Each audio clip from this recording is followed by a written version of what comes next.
আজকে হচ্ছে আমার প্যারিসের দ্বিতীয় দিন। তো আমি গতকাল রাতে হচ্ছে ডিজনিল্যান্ডের ফায়ার ওয়ার্কসটা দেখি নাই, কারণ হচ্ছে ওইটা 10:40 ওপেন হয় আর কালকে অনেক বৃষ্টি পড়তেছিল। তো ক্যান্সেল যখন করে ওরা, সেটা হচ্ছে 10 মিনিট আগে বলে, মানে 10:30টার দিকে আমাকে বলবে। তো এত রাত করে আমি আর ওয়েট করতে চাই নাই, আমি হোটেলে আসছি। হোটেলে এসে আসার পরে হচ্ছে 11:30টার মধ্যে হোটেলে চেক ইন করে রেস্ট নিয়ে ফ্রেশ হয়ে আমি তারপর আমার কাজ করছি। আমি চাইছিলাম আমার রুমটার ভিডিও করতে, কিন্তু যেহেতু আমার ওখানে আরও অনেকগুলো মেয়ে ছিলাম, তো সেটার জন্য আসলে প্রাইভেসি মেনটেন করার কারণে আমি আসলে আর ভিডিও করি নাই। আর হচ্ছে আজকে সকালেই 11টার দিকে চেক আউট করে ফেলছি। দেন চেক আউট করে হচ্ছে আমি এখন হচ্ছে সাকরে সিওর বাসিলিকা, হ্যাঁ আমি উচ্চারণটা এক্স্যাক্টলি জানি না, আমি উচ্চারণ সবসময় গুগল ভয়েস মেসেজ দিয়ে শুনি, কিন্তু তারপর আমি আসলে ওইভাবে সাকরে সিওর বাসিলিকা, এটা একটা বিখ্যাত জায়গা প্যারিসের। তো আমি হচ্ছে মেট্রো করে প্রথমে এখানে আসছি, এখান থেকে হচ্ছে আমি আইফেল টাওয়ারে যাব। তো আমি স্টেপ বাই স্টেপ আপনাদেরকে হচ্ছে দেখাবো। তো এখন আমি হচ্ছে চলে আসছি বাসিলিকাতে, কিন্তু উপরে উঠতে হবে। সো আমি একটু ওয়েট করতেছি। ট্রাম না, হ্যাঁ ট্রাম টাইপসের কিছু আমি দেখলাম, ওটা দিয়ে উঠা যায়, আবার হচ্ছে আপনি হেঁটে হেঁটেও যেতে পারেন, কোনো সমস্যা নাই। তো এই তো আমি আপনাদের ভিডিওতে দেখাবো যে কোথায় কোথায় যাচ্ছি আজকে। তো এই হচ্ছে সাকরে কিওর গির্জা। তো আমার যদি প্রোনাউন্সিয়েশনটা যদি ঠিক না হয় সেটার জন্য খুবই দুঃখিত। তো বেসিক্যালি হচ্ছে 1875 সালে ফ্রাঙ্কো প্রুশিয়ান যুদ্ধের পরে শান্তি ও আশা বা শান্তি বজায় রাখার জন্য হচ্ছে এই গির্জাটা হচ্ছে নির্মিত হয়। তো এটা হচ্ছে প্যারিসের অনেক উঁচু একটা টিলায় অবস্থিত। তো এখান থেকে হচ্ছে প্যারিসের শহরটা অনেক সুন্দর করে হচ্ছে দেখা যায়। তো আমি হচ্ছে একটু পরে উপরে উঠবো, উপরে উঠে ওখান থেকে হচ্ছে পুরো প্যারিসের শহরটা হচ্ছে যতটুকু কভার করা যায় আমি আমার ভিডিওতে দেখানোর চেষ্টা করব। আর হচ্ছে আমি একটু উপরে উঠেছিলাম, কিন্তু উপর থেকে পুরো এই ভিউটা আসলে আসতেছিল না, পরে আমি আবার নিচে নামছি। নিচে নেমে হচ্ছে এখন আমি এই পুরো ভিউটা হচ্ছে আনলাম। তো সাথেই থাকবেন, আমি দেখাচ্ছি যে আমি এরপরে কোথায় যাচ্ছি, কি করছি। তো এই তো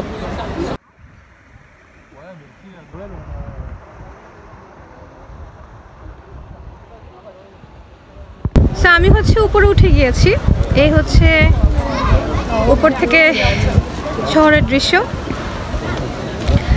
তো আমি হচ্ছে আপনাদেরকে সামনে মানে একদম একটু কাছ থেকে হচ্ছে গির্জাটা দেখিয়ে দেন আমি চলে যাব, কারণ হচ্ছে এক জায়গাতে তো আসলে বেশিক্ষণ থাকা যাবে না। আরও কিছু জোন আমি চিন্তা করছি যে আমি কভার করব, তো দেখাবো আপনাদেরকে। আর এই হচ্ছে আমার পিছনের ভিউ।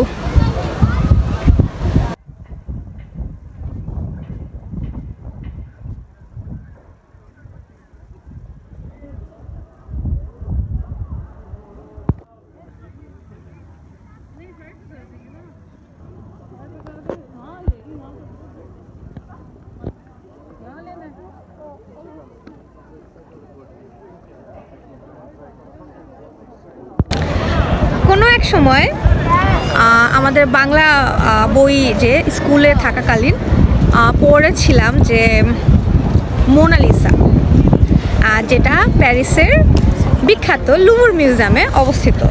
তো হ্যাঁ, আমি এখন লুভর মিউজিয়ামে চলে আসছি।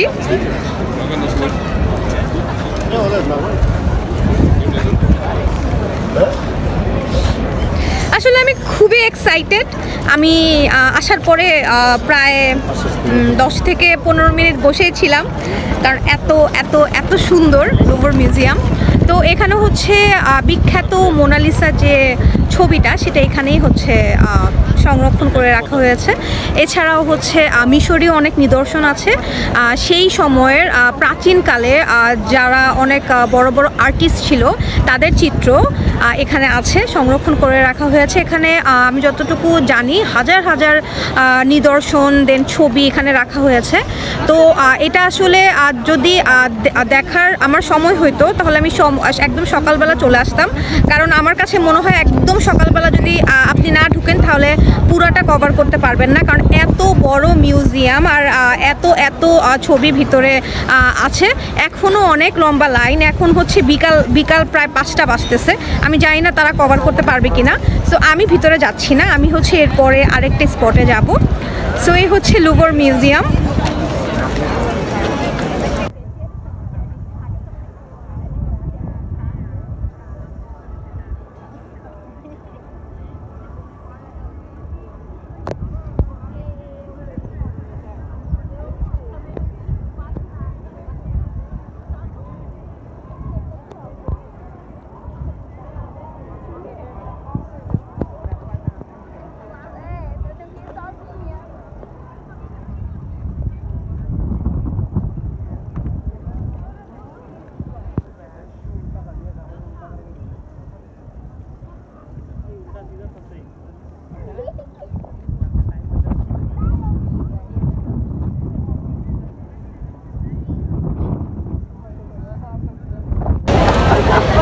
আমি এখন আর্ক দে ট্রিউম্ফ নামের একটা স্মৃতিস্তম্ভর সামনে দাঁড়িয়ে আছি।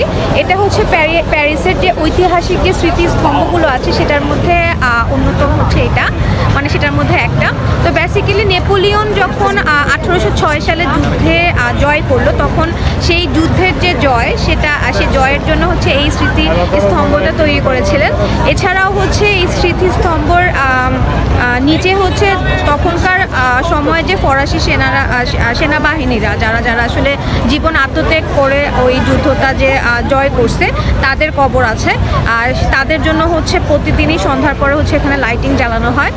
তো এখনও সন্ধ্যা হয়নি, সন্ধ্যা হলে হয়তো বা লাইটিং আমি দেখতে পারবো, বাট আমি এতক্ষণ এখানে থাকবো কিনা সেটা আমি জানি না, কারণ আমাকে আরও কিছু প্লেস কভার করতে হবে আজকের মধ্যেই।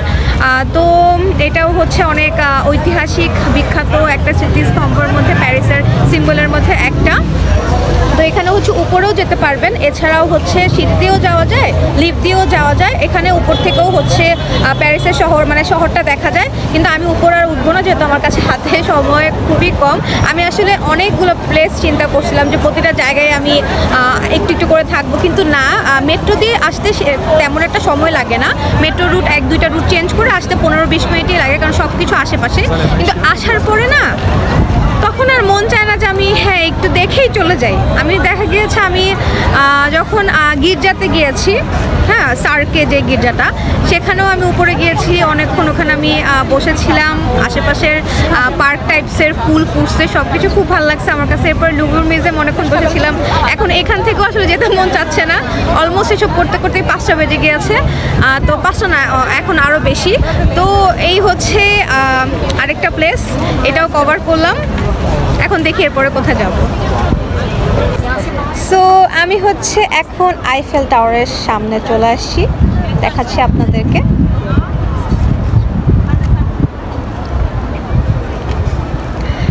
তো প্যারিসের আইফেল টাওয়ার হচ্ছে বিশ্ববিখ্যাত জায়গা। মানে আপনি মানে প্যারিসে আসছেন, আইফেল টাওয়ার আসেন না, এটা আসলে কিভাবে হইলো? ব্যাপারটা অনেকটা এরকম, মানে প্যারিস মানেই সবার আগে আইফেল টাওয়ারের যে সিম্বলটা সেটা চলে আসে। তো আমি এখন আইফেল টাওয়ারের সামনে। তো আইফেল টাওয়ার হচ্ছে বেসিক্যালি 1889 সালে বিশ্ব মেলা, ওয়ার্ল্ড এক্সপো উপলক্ষে হচ্ছে নির্মাণ করা হয়েছিল। এটা হচ্ছে আয়রন দিয়ে তৈরি, আর এটার উচ্চতা হচ্ছে 330 মিটার।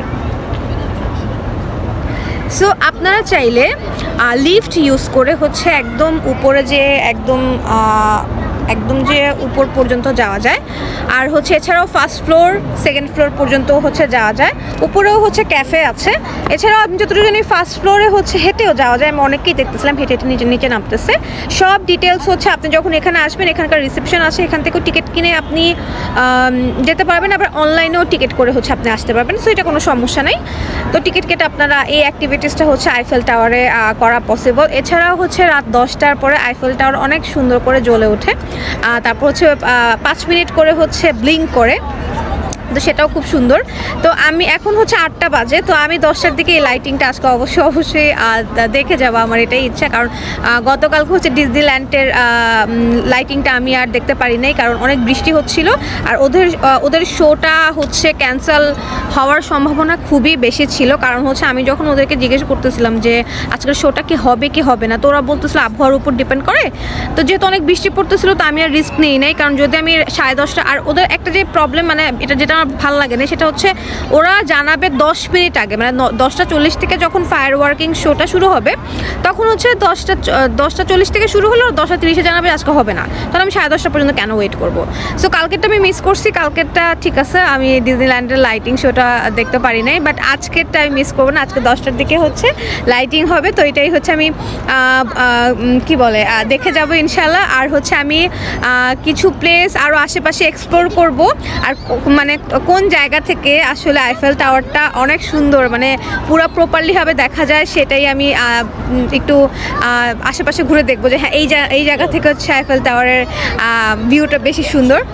সো এই হচ্ছে আইফেল টাওয়ার। তো আমি এখন আরেকটু আশেপাশে এক্সপ্লোর করব, দেন লাইটিংটা আপনাদেরকে দেখাবো।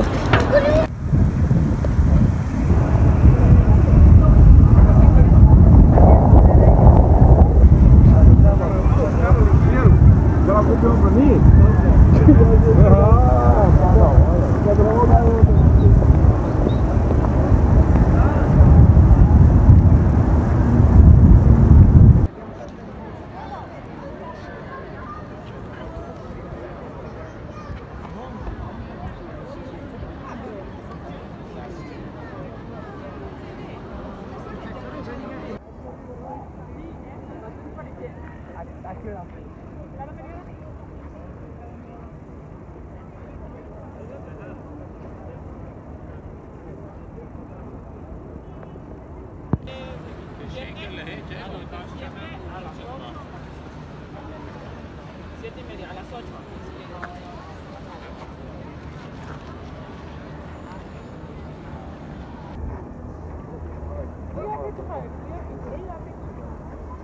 you mind taking a picture of me?